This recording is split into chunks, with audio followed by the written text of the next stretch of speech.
dengan kita punya next. Kita akan cover mengenai time frame. Alright. So assalamualaikum semua, bismillahirrahmanirrahim. So mengenai time frame dalam trading, dalam kita punya MT4 yang kita dah go through. Okay, atas ni toolbar saya bagi tahu, sini adalah kita punya terminal, sini kita punya currencies dan sebagainya, instruments dan sebagainya.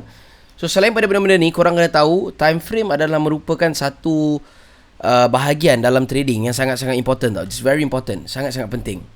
So time frame ni kadang-kadang disebabkan time frame boleh menyebabkan kita punya entry bercelaru, kita punya entry itu adalah tempat di mana kita mula berdagang lah, atau kita mula membeli atau menjual sesebuah instrumen tu.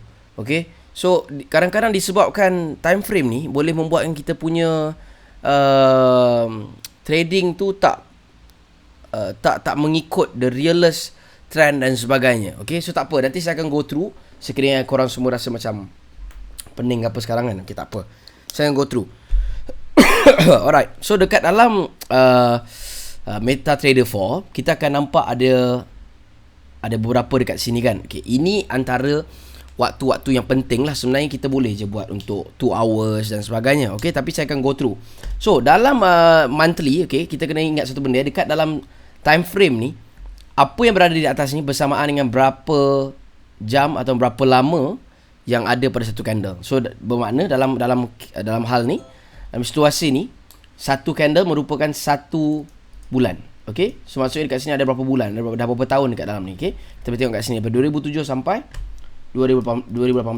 Okay, so dalam situasi ni sekarang satu candle satu bulan. Untuk W pula, dia stands for weekly.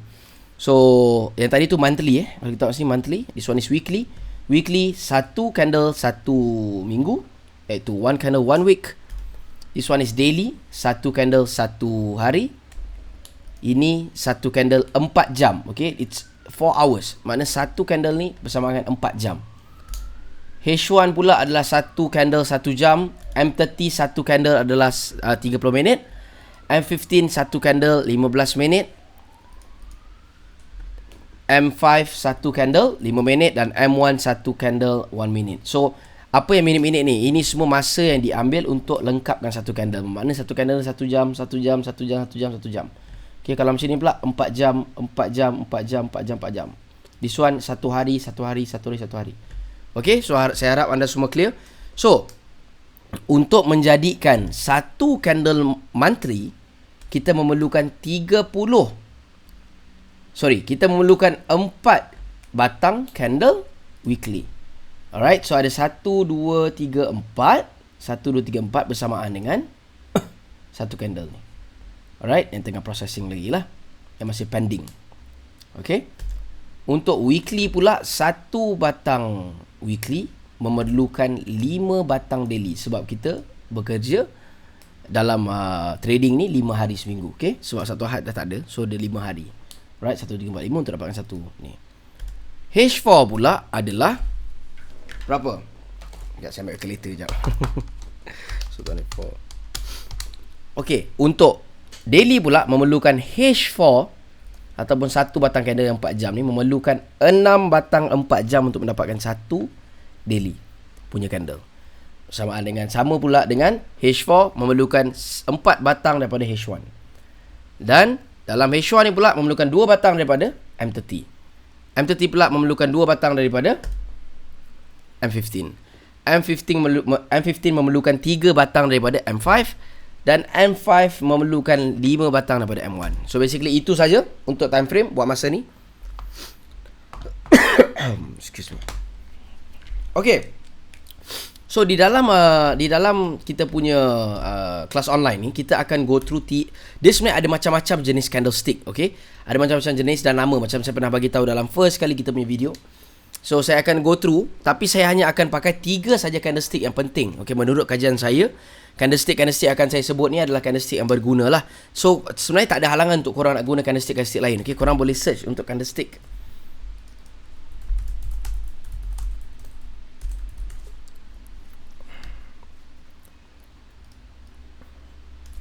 Pattern.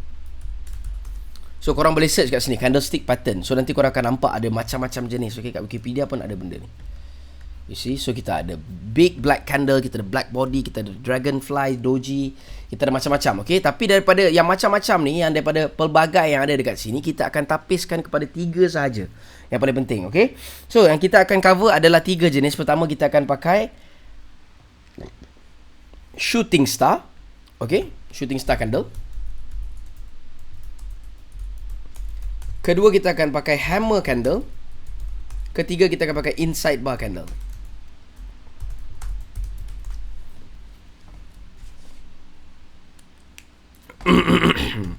You see, so ini adalah inside bar, ini adalah hammer, dan ini adalah shooting star. So kita akan pakai 3 jenis ni sahaja. Tapi tak ada halangan untuk anda pakai yang lain. Korang boleh go through sendiri. Alright, satu persatu untuk candlestick pattern. Okay. Alright, so kita akan go through daripada hammer. Kita akan go through pada cerita hammer dulu. So kenapa dia boleh jadi hammer? Itu persoalan dia. Okey, terjadinya hammer pada situasi bila market tengah dalam keadaan bearish, ataupun tengah downtrend. Okey, tiba-tiba berlaku satu tindak balas harga. Okey, ataupun dalam bahasa English dia adalah price action. Okey, PA, price action. Tingkah laku harga. Alright, so bila berlakunya downtrend dan keluarnya candle hammer dekat sini, itu adalah satu sign menandakan yang dia price akan terus naik, InsyaAllah. Okay. So macam mana boleh jadinya hammer ni? Secara logik macam saya bagi tahu tadi, dalam candle kita ada body, kita ada wick. Right. So ini adalah apa tadi? Wicks ataupun shadow dia, betul? Ataupun dalam kata lain adalah dia punya tapak kaki, ataupun history dia pernah turun naik. Body adalah the real business. Okay. So now, dalam hal kita ni, yang kita nak bicarakan adalah bila market tengah turun, turun. Kemudian yang terjadinya hammer ni disebabkan harga pernah turun dekat bawah. Okey, harga pernah turun dekat bawah. Tapi ada satu buyer masuk dekat kawasan ni dan dia tendang balik. Bila dia pernah sampai dan dia patah balik, dia akan tinggalkan apa? Dia akan shadow. Dan dia tutup di atas. Bermakna dekat sini dia pernah sampai, tapi ada buyer masuk, tendang balik harga tadi kepada sini. Dan dari sudut psikologi dan logically, dia memang logik lah untuk price dia. Bila dia keluar hammer, excuse me, dia akan naik. Okay. Alright. Okay. Sekiranya anda semua rasa macam agak pening, saya akan tunjukkan beberapa contoh. Saya pakai binary option, tapi ini bukan kelas binary option. Saya ingin tekan kat sini, export option. Alright. So saya nak tekan kat sini bahawa ini bukan kelas binary option. Ini forex trading, tapi boleh je nak dipakaikan, tapi itu bukan dalam cerita kita sekarang lah. Okay. Alright. Sebab binary option ni, okay, sedikit info lah kepada anda. Binary option ni dia lebih kurang macam it's a trading, cuma cara kita buat keuntungan daripada sini adalah melalui masa. So masa yang terakhir ni yang buatkan kita boleh untung ataupun rugi. So saya tak sarankan lah untuk anda ke binary option. Okay. Okay, so kita tengok kat sini. Nampak tak? Bila harga tu dah sampai, okay, nampak saya tunjuk sini. Okay, ni real candle. Nampak? Dia dah pernah sampai. Kalau dia turun tengok. Kalau dia turun sekejap lagi, dia akan tinggalkan shadow tau. Sekejap ni tengah naik. Dia tengah sorot naik. Okey, nampak? Dia tinggalkan shadow, nampak? So nampak? Dia turun, kalau dia naik, dia akan tinggalkan shadow. Sekejap kita tengok. Kalau dia naik, nampak dia tinggalkan shadow. So maksudnya dia pernah sampai kat kawasan tu. Itu cerita dia. Jadi dalam kes hammer pula adalah dia dah turun dan keluar hammer satu. Alright? Katakanlah situasi dia, nampak? Dia dah turun.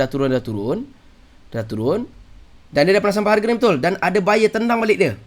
Dan dia membuatkan satu keputusan untuk dia menutup the real business deal di atas. You see? So itu yang buatkan dia naik atas. Nampak? Okay, so tengah naik atas sekarang. Okay, kalau korang tak clear, saya boleh biarkan dia. Nampak? Dia naik atas, nampak? Okay, kalau sekarang ni dia naik atas, dia turun balik, nampak dia tinggal shadow, nampak? Tapak kaki dia. Okay, dia naik lagi. Kalau dia turun sekejap lagi, dia akan tinggalkan shadow sebagai tanda history dia pernah sampai. Okay, ini sebab dia tutup, sebab tu dia tak ada. Okay. Nampak? Okay, saya harap anda semua clear. Okay, so we can go to the next one. Itu untuk hammer kita ceritakan tadi. Sekarang kita cerita tentang shooting star. Shooting star pun sama juga, cuma dia inverted. Okay, market tengah uptrend. Dan sampai dekat sini, dia keluar satu shooting star candle. Nampak? So disebabkan apa? Dari sudut psikologi dan juga logically dia. Apa? Dia dah pernah sampai kat situ dan ada buyer dan ada seller pula masuk. Tolak dia sampai dia jadi macam ni. Nampak? So itu yang membuatkan dia seterusnya dia akan downtrend, insyaAllah. Okay? Okay, untuk the next one adalah mengenai candle inside bar. Okay, inside bar ni merupakan salah satu daripada favourite. Sebenarnya ketiga-tiga ni favourite saya lah. Tapi yang paling favourite antara semua favourite ni, the best among the best, saya akan ambil inside bar lah. Okay, inside bar ni pula ilmu dia it's very simple. Korang kena ambil contoh. Okay,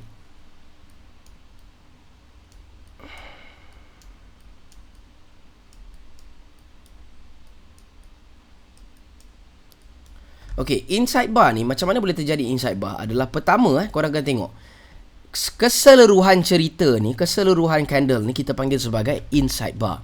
Tapi bila kita dig in, bila kita pecah dalam, setiap satu ni ada nama dia. Okay, so yang first kali kalau kita nampak yang paling besar, nampak tak? Dia ada kandang dekat sini. Dia ada kandang dia dekat sini. Alright, yang dekat sini, yang dekat dalam ni, dalam perut dia ni tak keluar-keluar. Okay, now yang ada kandang yang membuatkan kandang. Okay, ini the first one. Ini kita panggil sebagai mother bar. Mother bar. Okay, dan dekat dalam perut mak dia ni, ini kita panggil sebagai baby bar.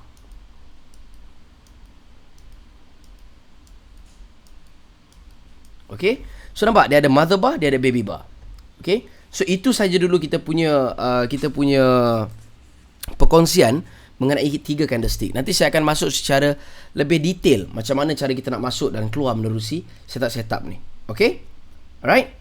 So dalam hal ni sama juga, sekiranya tengah uptrend atau apa-apa dan tiba-tiba keluarlah satu inside bar, iaitu satu group ni, satu family ni. Okay, family ni lah kita panggil sebagai inside bar. Dan bila kita dig in, kita tengok, oh ini mak dia, ini anak-anak dia. Okay, bapak tak ada dorang. bapak tak ada dorang ni. Alright, dorang hanya ada mak dan juga anak-anak. So dia akan keluar IB kat sini, inside bar.